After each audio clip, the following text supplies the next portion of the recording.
Hello दोस्तों, नमस्कार। मेरा नाम है राशिद अली और मेरे चैनल का नाम है C S study B C. देखो भाई, मैं आपकी तैयारी करा रहा हूँ सी टैट में एस एस टी का जो पोर्शन आता है उसकी तैयारी करा रहा हूँ सेकंड पेपर की। ठीक है भाई। तो मैंने पहले चैप्टर की पूरी वीडियो बना करके डाल दी है। N C R T full N C R T base पर मैं आपकी तैयारी करा रहा हूँ। ये कक्षा 6। ठीक है भाई।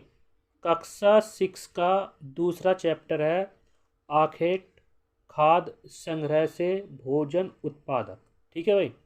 और मैं थोड़ा धीरे धीरे मतलब रोक करके चलूँगा। अगर आपको नोट्स बनाने हो तो नोट्स भी बना सकते हैं आप यहाँ से। देखो, मैं आपको बता दूँ भाई, एनसीईआरटी बुक जब तक आप नहीं पढ़ने के आप सी टेट का सेकंड पेपर नहीं निकाल सकते। आपको मैं हकीकत बता दूँ, अगर आप अगस्त 2023 का पेपर ठाओगे, ठीक है, और 21 जनवरी 2024 का पेपर ठाओगे, तो लगभग 50 क्वेश्चंस छठी से लेकर के 8वीं बुक तक। ठीक है, छठी, 7वीं और 8वीं, इन तीनों क्लास की नो बुक बैठती है सामाजिक, कहने का मतलब है सामाजिक अध्ययन की। ठीक है। इन नो बुक में से आपके 60 क्वेश्चन का पोर्शन आता है। ठीक है भाई। कितना आता है? 60 नंबर का, जिसमें ये बोलते हैं कि 40 नंबर का कंटेंट होता है और प्लस 20 नंबर की पेडालॉजी होती है। तो इस तरीके से आपका पूरा 60 नंबर का पोर्शन हो जाता है। पर मैं आपको बता दूं, 40 नंबर का तो कंटेंट होता ही है, पर ये है ना, 40 नहीं, 50 नंबर का कंटेंट यही इन्हीं बुक में से निकाल के करते हैं। सिर्फ 10 या 12 नंबर की पेडालॉजी पूछते हैं, जिसमें से ऐसा होता है कि 40 नंबर का कंटेंट तो आपको ये दिखता है कि 40 नंबर तो कंटेंट है ही है, कि 20 नंबर की पेडालॉजी, उस 20 नंबर में 10 नंबर की पेडालॉजी भी इसी के अंदर से इंक्लूड कर लेते हैं भाई, छठी से 8वीं तक की क्लास की बुक में से। अगर यकीन नहीं आता तो आप अपना पेपर ठाइए और एनसीईआरटी की छठी से 8वीं तक की बुक ठाइए और पूरा पेपर एनालाइज कीजिए।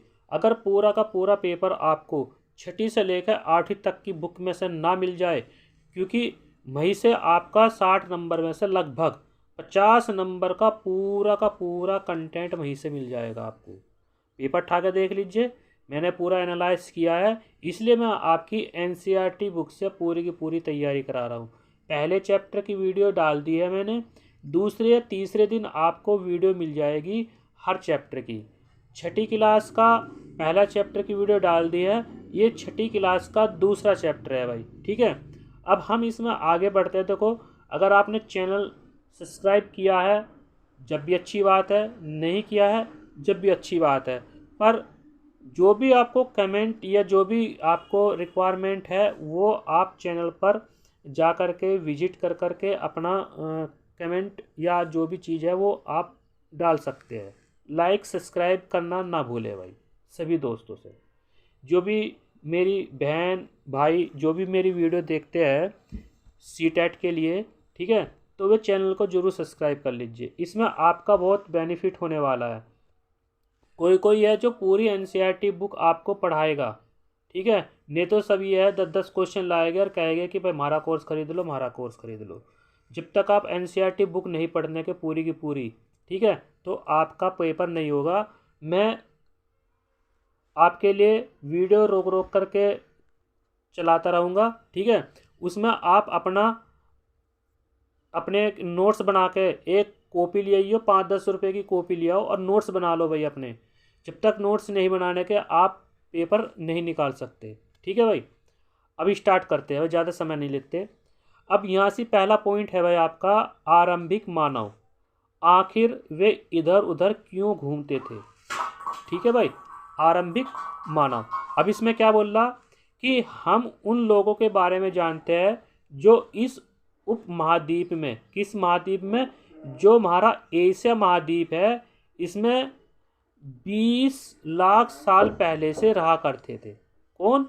आरंभिक मानव। ठीक है भाई। आरंभिक मानव का जो इतिहास है वो 20 लाख साल पहले का इतिहास है। ठीक है भाई।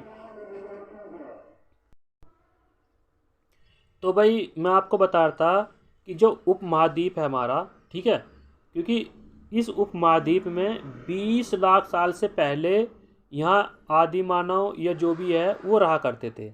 और इनको क्या बोलते थे? आखेटक। क्या बोलते थे? आज हम उन्हें आखेटक या खाद्य संग्रह के नाम से जानते हैं। इनका काम क्या था? इनका काम था भोजन का इंतजाम करना, ठीक है भाई। और इस विधि के आधार पर इनको पुकारते थे। आमतौर पर खाने के लिए जंगली जानवरों का शिकार करते थे। क्या करते थे भाई? जंगली जानवरों का शिकार करते थे, मछलियाँ और चिड़िया पकड़ते थे, फल मूल दाने आदि ये इकट्ठा क्या करते थे। ये इनका काम था। जगह जगह घूम करके ये अपने खाने के लिए इन वस्तुओं का मतलब इस्तेमाल करते थे खाने के लिए, ठीक है भाई। तो मैं धीरे धीरे देखो भाई अपने नोट्स भी बना सकते हैं। और जब तक आप एनसीईआरटी नहीं पढ़ने के आप पेपर नहीं निकाल सकते, चाहे वो मैथ वाला हो चाहे साइंस वाला स्टूडेंट हो। जब तक वे भी छठी से लेकर 8वीं तक की यानी कि जिनको सीटेट का सेकंड पेपर निकालना है साइंस वाले, छठी से लेकर के 8वीं तक की जो साइंस की बुक है उनको पढ़ना पड़ेगा। उसमें मैथ की बुक भी आ जाएगी और साइंस की बुक भी आ जाएगी, ठीक है। मैथ और साइंस दोनों बुकों को इंक्लूड करके आपको पढ़ना है, क्योंकि मैथ जब बायो वाला उसको भी मैथ निकालना होगा और जिनके पास मैथ है उनको भी मैथ निकालना। कहने का मतलब है साइंस स्ट्रीम से जो स्टूडेंट है उनको मैथ की बुक निकालनी पड़ेगी, यानी कि मैथ की बुक और साइंस की बुक, ठीक है। और जो एसएसटी है उसको सामाजिक विज्ञान की छठी से लेकर 8वीं तक की तीनों क्लास की बुक करनी पड़ेगी, ठीक है भाई। अच्छा भाई, अब ये कह रहा है कि भाई जो आखेटक है, जो खास संग्रह है, समुदाय जो लोग एक जगह से दूसरी जगह घूमते रहते थे, ऐसे कई कारण थे। अब क्या क्या कारण थे भाई? पहला कारण था कि अगर वे एक ही जगह ज़्यादा दिनों तक रह देते तो आसपास के पौधे फल जानवर खाकर समाप्त कर देते थे। कहने का मतलब वहाँ उन्हें खाने के लिए कुछ भी नहीं मिला था तो भूखे मरे थे, तो इसलिए वे स्थान को बदल देते। इसलिए भोजन की तलाश में इन्हें दूसरी जगह जाना पड़ता था। दूसरा कारण क्या है भाई इसमें? ठीक है भाई, देखो दूसरा कारण है कि जानवर अपने शिकार या फिर हिरन मवेशी अपना चारा ढूंढने के लिए एक जगह से दूसरी जगह जाया करते थे। इसलिए इन जानवरों का शिकार करने वाले लोग इनका पीछे पीछे जाया करते थे। ये बात सही है। जब आप क्लास में पढ़ते हो कि भाई आदि मानव ने शिकार कैसे किया, कि भाई झुंड बनाया, अपने हथियार बनाए, लोहे के बनाए या उसके बनाए, क्या करा भाई पत्थरों के बनाए, फिर उनका शिकार क्या करते थे। तो इनके बारे में पूरी डिटेल है कि भाई पहला आदि मानव किस तरह यहाँ रहा करते थे, ठीक है भाई।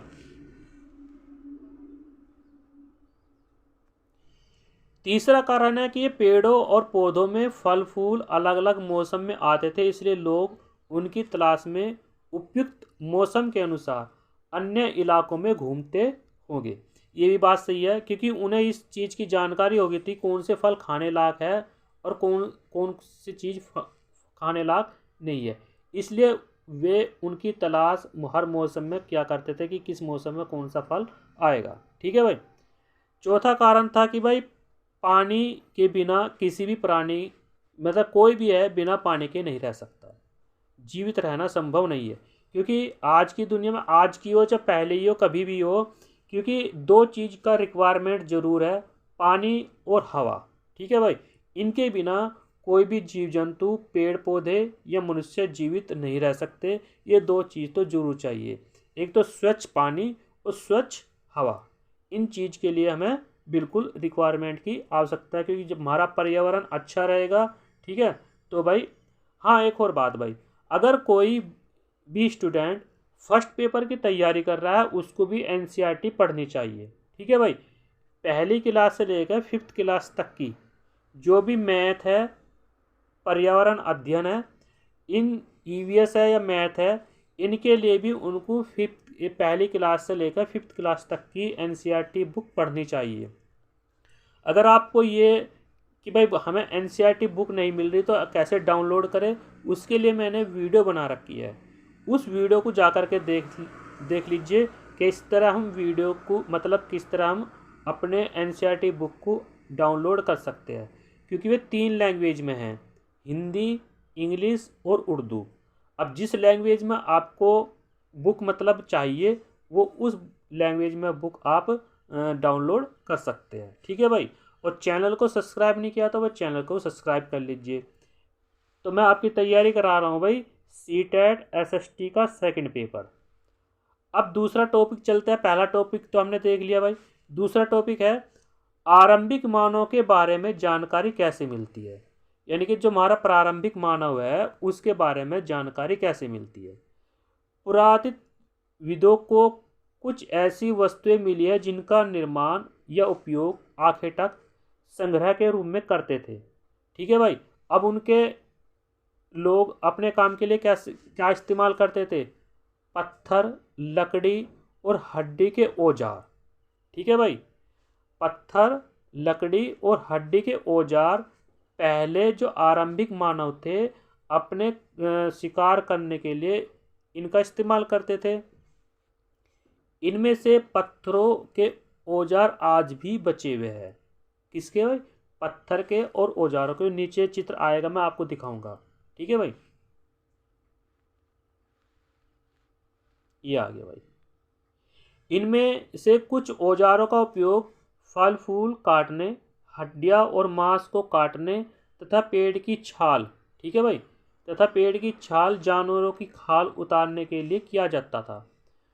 कुछ के साथ हड्डियों या लकड़ियों के मुट्ठे लगाकर भाले और बाण जैसे हथियार बनाए जाते थे। कुछ औजारों से लकड़ियाँ काटी जाती थी। ठीक है भाई। अब बात आती है कि भाई हमारे जो लकड़ी के, ये देखो ये औजार है, यहाँ से लिखा हुआ है पत्थर के औजारों का उपयोग बाएं में। इनसे खाने के योग्य जड़ों को खोदने के लिए किया जाता था। दाएं में है जानवरों की खाल से बने वस्त्रों को सीलने के लिए किया जाता था। तो ये इस तरह के चित्र है भाई हमारे पास दो, दाएं और बाएं। ठीक है। अब देखो इसमें सब बता रखा कि किस तरह के हमें हथियार चाहते थे। देखो ये सीलने वाले कपड़े हैं। देखो ये जो दाएं है इसमें बोल रहा वस्त्रों को सीलने के लिए। अब देखो किस तरह के हथियारों का प्रयोग करते थे, जो कपड़ों को या खाल को सीलने के लिए अपने इस्तेमाल में लिया करते थे। ठीक है भाई। सॉरी। अब बात करते हैं कि इनका कहाँ से पता लगता है। इनका पता लगता है पुरातत्व विभाग से। कहाँ से पता लगता है भाई? जो पुरातत्व विभाग होता है उनसे पता लगता है कि भाई ये औजार या ये किस काल के हैं, यानी कि किस समय के हैं। ठीक है भाई।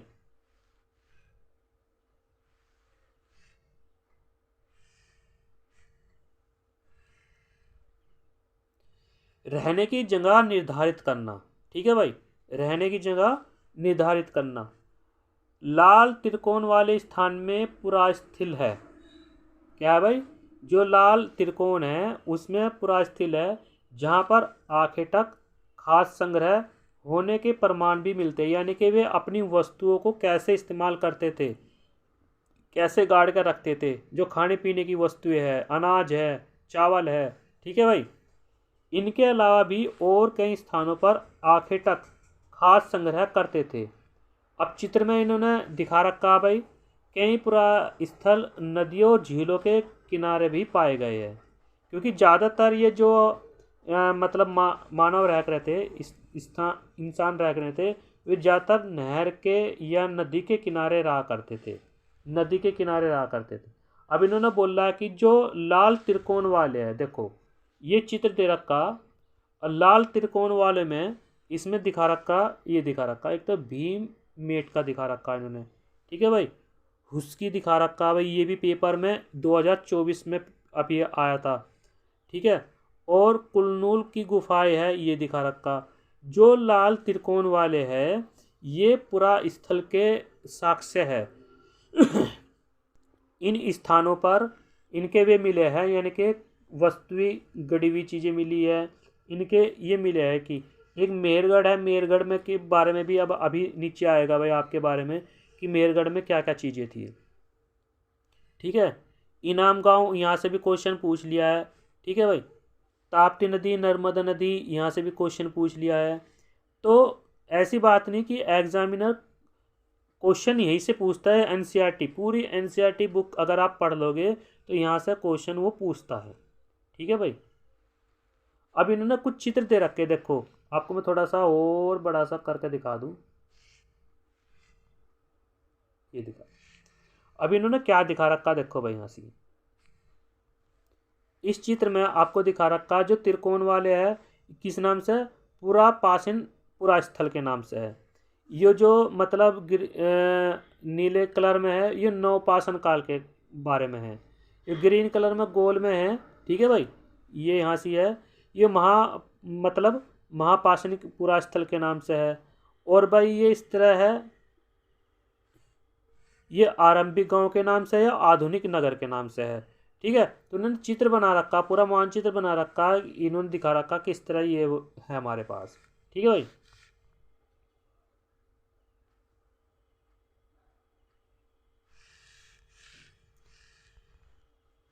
अब ये आते भाई यहाँ से क्वेश्चन पूछा गया है कि भाई एग्जामिनर ने भीम बेटका कहाँ है, ये आधुनिक मध्य प्रदेश, यानी कि मध्य प्रदेश में ये भीमबेटका की गुफाएं मिली है। ठीक है भाई, भीमबेटका कहाँ है, मध्य प्रदेश में है। इस पुरास्थल पर गुफाएं व कंदराएं मिली है। ठीक है भाई। अब एग्जामिनर क्या क्वेश्चन बना सकता है, एग्जामिनर ये बना सकता है कि कंदराए की गुफाएं किस राज्य में स्थित है। ठीक है भाई, तो वो मध्य प्रदेश में है। यह कंदराए की गुफाएं किसके लिए प्रसिद्ध है, वो भीमबेटका के लिए प्रसिद्ध है। ठीक है, तो एग्जामिनर क्वेश्चन कैसे भी बना सकता है। लोग इन गुफाओं में इसलिए रहते थे क्योंकि यहाँ उन्हें बारिश, धूप, हवाओं से राहत मिलती थी। ये गुफाएं नर्मदा घाटी के पास है। ठीक है, यहाँ अब ये भी क्वेश्चन बन गया कि भाई ये जो भीमबेटका की गुफाएं है वो किस नदी के पास है, वह है नर्मदा नदी के पास, ये नर्मदा घाटी के पास, ज़्यादातर नर्मदा नदी के पास ही आएगा। अब एक चित्र दे रखा भीमबेटका में, ये चित्र दिखा रखा कि कैसे ये शिकार किया करते थे। अब देखो, जिन गुफाओं में लोग रहते थे उनमें से कुछ की दीवारों पर चित्र मिले हैं। इनमें कुछ सुंदर उदाहरण मध्य प्रदेश और दक्षिण उत्तर प्रदेश की गुफाओं से मिले चित्र है। इनमें जंगली जानवरों का बड़ी कुशलता से सजीव चित्रण किया गया है। ठीक है भाई, ये हिरन है और ये मानव है और कैसे इसका शिकार कर रहा है। ठीक है, तो भीमबेटका में ये जो गुफाएं है ये चित्र बने हुए हैं और कुछ उत्तर प्रदेश में है, दक्षिण उत्तर प्रदेश में भी इसके चित्र मिले हैं। ठीक है भाई, तो यहाँ से ये पोर्शन पूरा आपका किसका बैठता है, ये पूरा पोर्शन बैठता है आपका मतलब टॉपिक के लिए। यहाँ से क्वेश्चन जरूर बनाएगा एग्जामिनर। ठीक है भाई, और ये नीचे दिखा रखी है भीमबेटका की गुफा। ठीक है भाई, क्या दिखा रखी है, ये भीमबेटका की गुफा है भाई। क्या है भाई, ये गुफा है और ये कहाँ पे है, ये आपका मध्य प्रदेश में है। कहाँ से है भाई, मध्य प्रदेश में है। ठीक, भीमबेटका की जो गुफा है मध्य प्रदेश में है। इसमें किस तरह के चित्र मिले हैं, हिरन और मानव से संबंधित कुछ चित्र मिले हैं। और ये भीमबेटका जो है किस नदी के किनारे है, ये है नर्मदा घाटी या नर्मदा नदी के किनारे ये स्थित है भीमबेटका। ठीक है भाई, ये नीचे। अब बात करते हैं भाई पुरा स्थल को, उस स्थान को कहते हैं जहाँ औजार, बर्तन या इमारतें जैसी वस्तुएं अवशेष मिले हैं।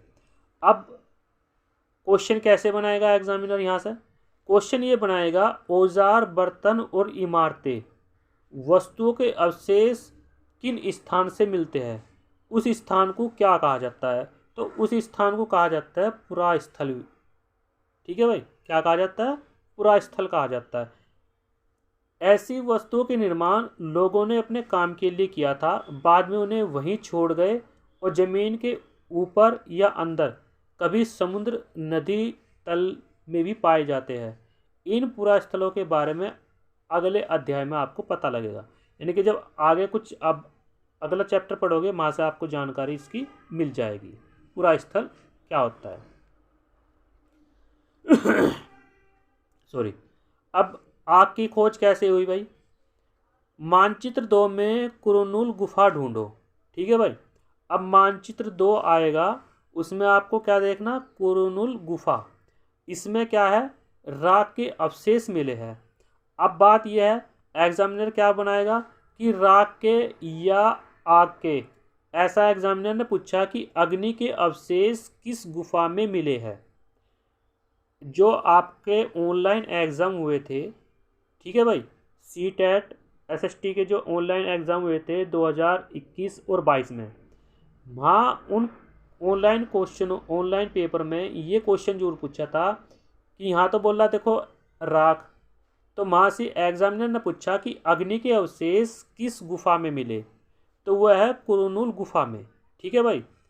अब देखो, इसका मतलब यह है कि आरंभिक लोग आग को जलाना सीख गए थे। ठीक है भाई। आग का इस्तेमाल कई कार्यों के लिए किया जाता है, जैसे प्रकाश के लिए, मांस भूनने के लिए, खतरनाक जानवरों को दूर भगाने के लिए। ठीक है भाई, आग का प्रयोग। तो या ये जरूर पूछेगा यहाँ से, राख के अवशेष किस गुफा में मिले, तो वह है कुरनूल गुफा में। ठीक है भाई।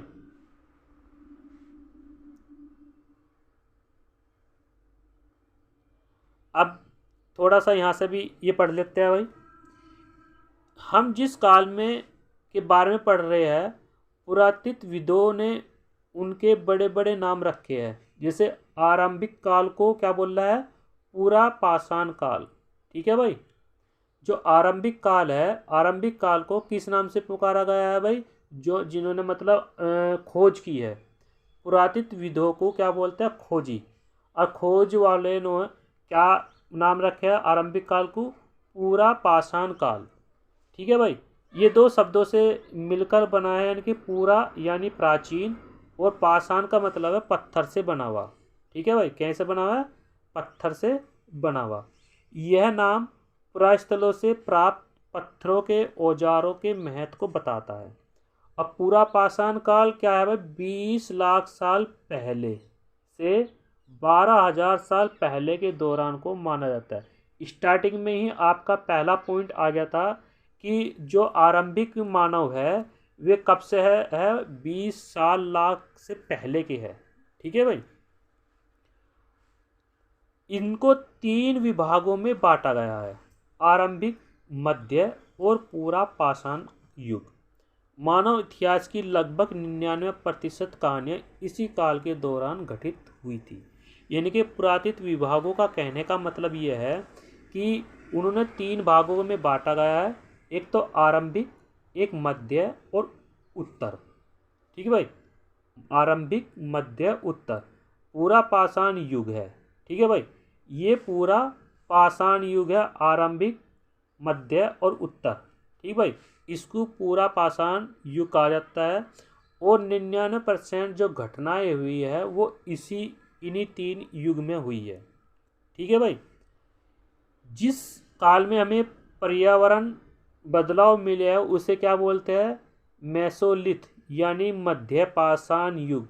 यहाँ से भी क्वेश्चन एग्जामिनर ने बनाया था आपकी जो ऑनलाइन एग्ज़ाम हुआ था।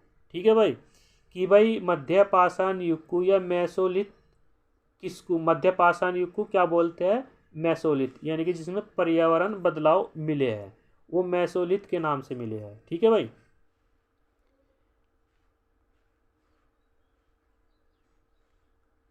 इस काल के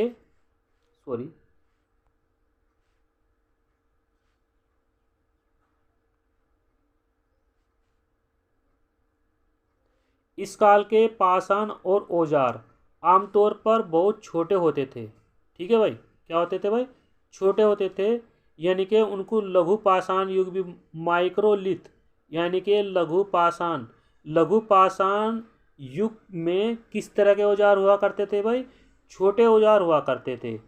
इन औजारों में हड्डियों और लकड़ियों के मुट्ठे लगे हुआ करते थे, तो आपने ऊपर भी पढ़ा होगा। ठीक है भाई, उसने ऊपर भी इसका जिक्र किया है। तो एग्जामिनर आप सोचते होगे कि थ्योरी से इस तरह की थ्योरी से भी एग्जामिनर क्वेश्चन बना सकता है। और जो इस तरह के पॉइंट है ये पूरी डिटेल में दे रखा है, यहाँ से भी क्वेश्चन वो बनाता है और उसने बनाए हैं ऑनलाइन एग्जाम में। ठीक है, ऑनलाइन एग्जाम में भी क्वेश्चन बनाए हैं। ठीक है भाई। 10,000 साल पहले से होती है, इसे नवपाषाण युग भी कहा जाता है। और नवपाषाण युग का मतलब क्या है, हमें कुछ स्थानों के नाम दिए हैं। ठीक है भाई, अक्सर हम पुराने स्थानों के लिए उन नामों का प्रयोग करते हैं जो आज प्रचलित है। ठीक है भाई, तो नीचे में कुछ नाम भी दिए गए हैं भाई, ये दे रखे। बदलती जलवायु। ठीक है भाई, तो बदलती जलवायु का मतलब क्या है भाई, लगभग 12,000 साल पहले दुनिया की जलवायु में बड़े बदलाव हुए हैं। गर्मी बढ़ने लगी, इसके परिणाम स्वरूप कई क्षेत्रों में घास वाले मैदान बनने लगे। इससे हिरन, बारहसिंगा, भेड़, बकरी और गाय जैसे उन जानवरों की संख्या बढ़ी जो घास खाकर जिंदा रह सकते हैं। 12,000 साल पहले भी के मतलब इसके बारे में भी एग्जामिनर ने क्वेश्चन बनाया है। जो लोग इन जानवरों का शिकार करते थे वो उनके पीछे आए और इनके खाने पीने की आदतों को और प्रजनन के समय की जानकारी हासिल करने लगे। तब लोग इन जानवरों को पकड़कर अपनी ज़रूरत के अनुसार पालने की बातें सोचने लगे। ठीक है भाई, और इस काल में मछली का भी भोजन इस्तेमाल करने लगे। तो 12,000 साल पहले इन्होंने हिरन को भी देखा, बारहसिंगा को भी देखा, भेड़, बकरी या गाय को भी देखा। अब किन चीज़ों से न दूध या वो मतलब और दूध मिलता था या किन का इस्तेमाल किस तरह से लिया करते थे, उन जानवरों को इन्होंने पालना शुरू करा इस युग में। ठीक है भाई, खेती और पशुपालन की शुरुआत। अब खेती और पशुपालन की शुरुआत कैसे हुआ करती थी, यहाँ से भी क्वेश्चन एग्जामिनर ने बनाए हैं। ठीक है भाई, तो इस दौरान उपमहाद्वीप के विभिन्न इलाकों में गेहूं, जौ और धान जैसे अनाज प्राकृतिक रूप में उगने लगे। शायद महिलाओं और पुरुषों और बच्चों ने इन अनाजों को भोजन के लिए बटोरना शुरू कर दिया। ठीक है भाई, अनाज उगाते थे, कब पककर तैयार होते थे, ऐसा करने के लिए धीरे धीरे इन्हें भाई सीख मिलती चली गई। ठीक है भाई, सीख इन्हें मिलती चली गई।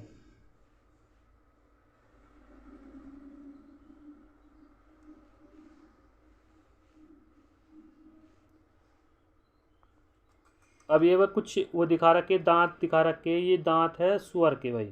किसके भाई, ये सुअर के दांत दिखा रखे। इस थ्योरी में आप पढ़ लेना, अक्सर जंगली जानवरों को पकड़ करके घरेलू उपयोग में ये उनका प्रयोग करते थे भाई। ठीक है भाई, यहाँ से क्वेश्चन बहुत कम आएगा भाई।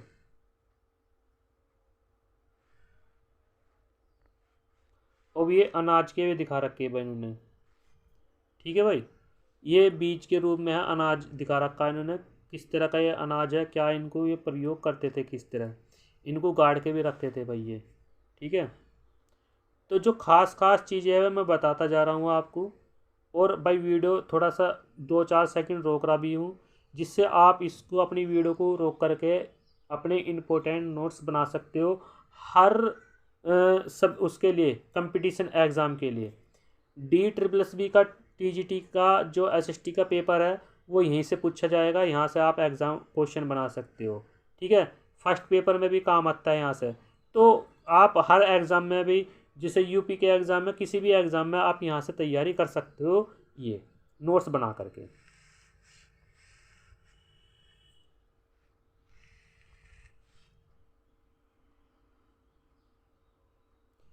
जानवर चलते फिरते खाद्य भंडार है भाई, ये आपका यहाँ से इतना क्वेश्चन नहीं बनेगा। आरंभिक कृषकों और पशुपालकों के बारे में पता करें। ठीक है भाई,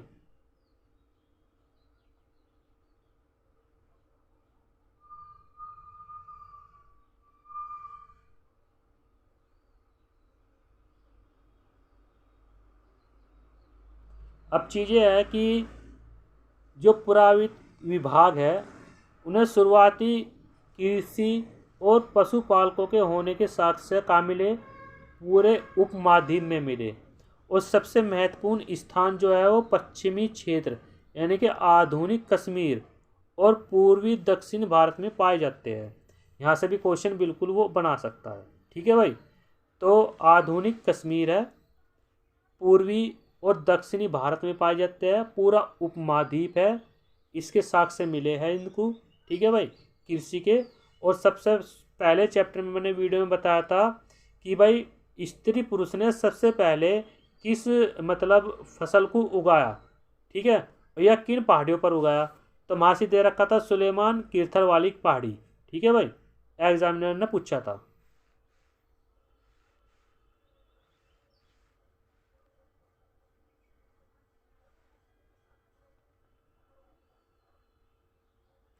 अब यहाँ से भी क्वेश्चन पूछता है, एग्जामिनर ने पूछे स्थानीय स्थायी जीवन की ओर। जो पुरातत्व विभाग है, पुरास्थलों में झोपड़ी और घरों के निशान भी मिले हैं, जिनको हम क्या बोलते थे, बुर्ज होम, जो आज के कहाँ हैं, जम्मू कश्मीर में है वर्तमान में। लोग गड्ढे के नीचे घर बनाते थे। ठीक है, जिन्हें गर्तवास कहा जाता था। इनमें उतरने के लिए सीढ़ियाँ होती थी और इससे उन्हें ठंड के मौसम में सुरक्षा मिलती होगी या मिलती है। ये बात भी साइंस ने प्रूफ की है कि अगर हम बर्फ़ में जा कर के वहाँ से बर्फ़ के अंदर घर बनाते हैं तो वहाँ की जो वो है मतलब आपको इतनी ठंड नहीं लगेगी, यानी कि मतलब क्योंकि आपने देखा होगा जब सीटेट का फर्स्ट पेपर में वहाँ से पूछते हैं कि वो एक घर बनाते हैं। ठीक है, तो उसमें इस तरह घर बनाते हैं, उसमें जब हम रहते हैं तो हमारा जो टेम्परेचर है वो सामान्य रहता है। ठीक है भाई, सामान्य रहता है वो हमारा।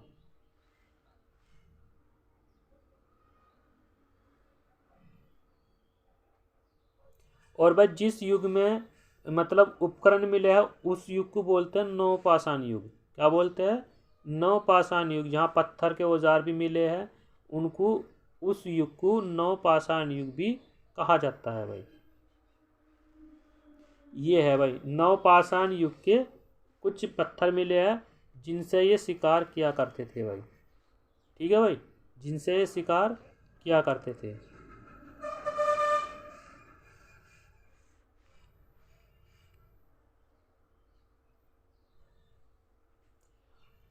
यहाँ से क्वेश्चन पूछ सकता है कि भाई मिट्टी के बर्तन किस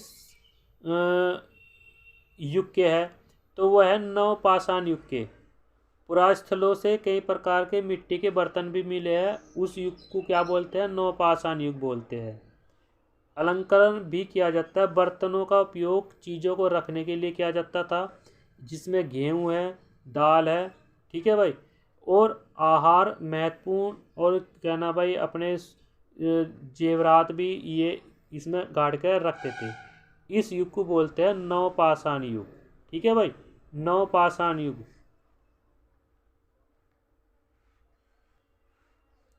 अब बात करते हैं मेहरगढ़ की।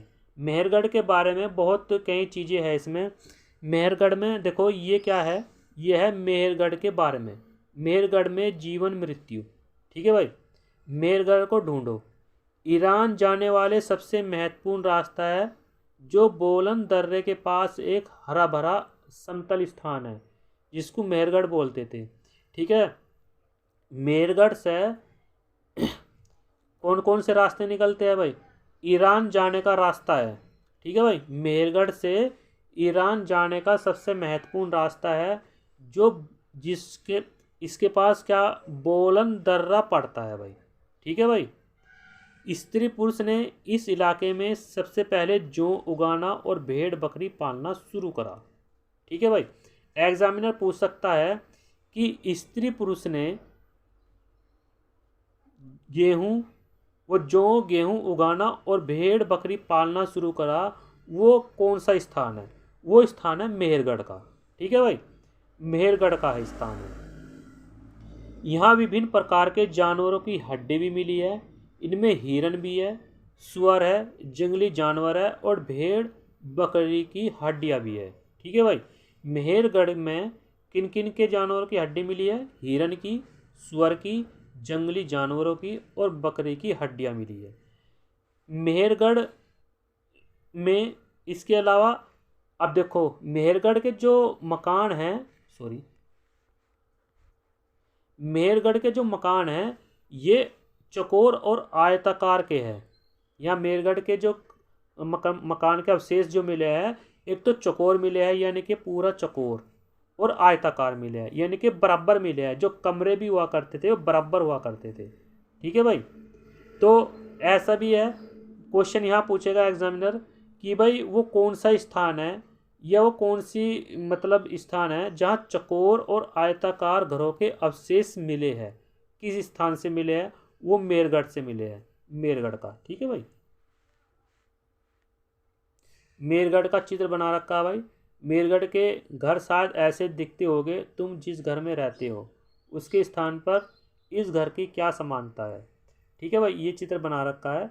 इस तरह के चित्र मिलते थे। मेरगढ़ के बारे में इसमें दिखा दिया भाई क्या क्या आपको इसमें मिले हैं भाई।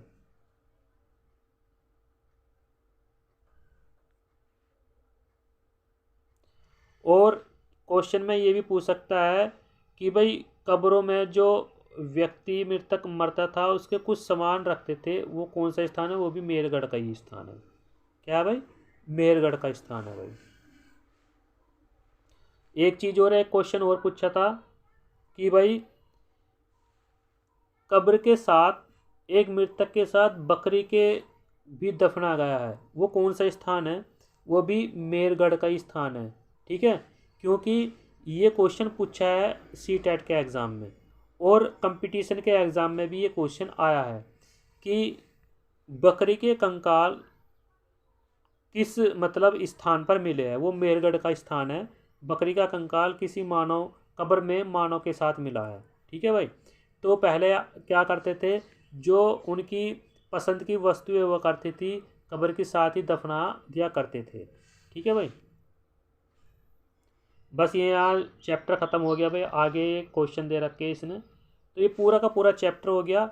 अगर आपको भाई पसंद आया हो तो ज़रूर कमेंट करिए, उसके बारे में मुझे बताइए कि भाई आपको किस तरह की वीडियो आपको चाहिए। ठीक है भाई, थैंक यू, नमस्कार।